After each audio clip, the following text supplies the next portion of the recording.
The best part of the day. Mia was in her bedroom when she heard a rooster crow. Then she heard a man yell, "Hot pandesal! Buy your hot pandesal." Mia wanted to sleep some more, but she knew she might be late for school if she did. Finally, she began to smell fried eggs and fish.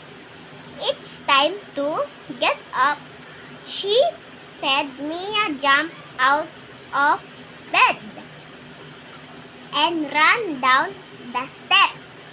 Okay, ayan.